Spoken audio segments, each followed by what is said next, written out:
Assalamualaikum warahmatullahi wabarakatuh. Halo teman-teman, saya Putri Nurul Aliyah.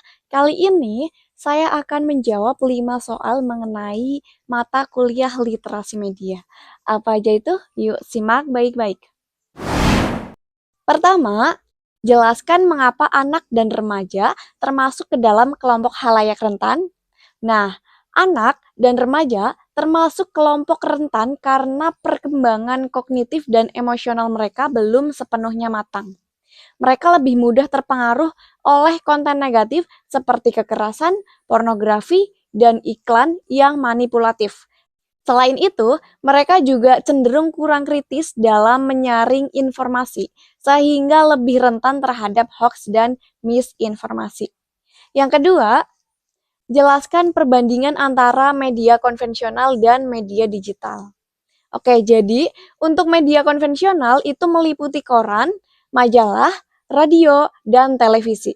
Informasi dari media ini biasanya disajikan satu arah dan tidak interaktif. Sedangkan media digital seperti website, blog, media sosial, dan streaming mungkin memungkinkan interaksi dua arah atau real time dan lebih personal. Media digital juga lebih cepat dalam menyebarkan informasi dan lebih mudah diakses oleh banyak orang. Kemudian yang ketiga, jelaskan perbedaan antara pendekatan protectionist model dan cultural studies model.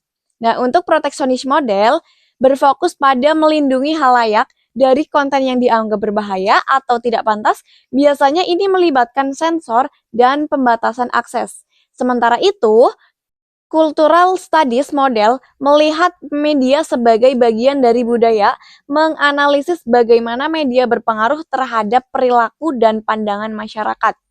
Pendekatan ini lebih terbuka dan kritis terhadap konten media.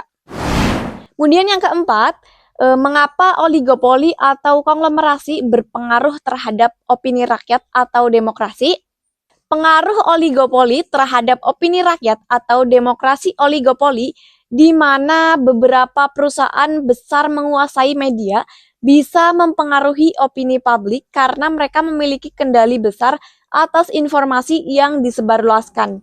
Ini biasanya mengurangi keberagaman sudut pandang dan membuat berita lebih berpihak. Dalam demokrasi, ini berpotensi mengarah pada manipulasi opini publik dan melemahkan proses demokratis yang membutuhkan informasi yang beragam dan objektif.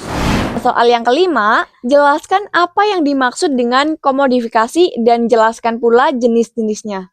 Oke, baik. Jadi, komodifikasi adalah proses mengubah sesuatu yang tidak dijual menjadi produk yang bisa dijual di pasar.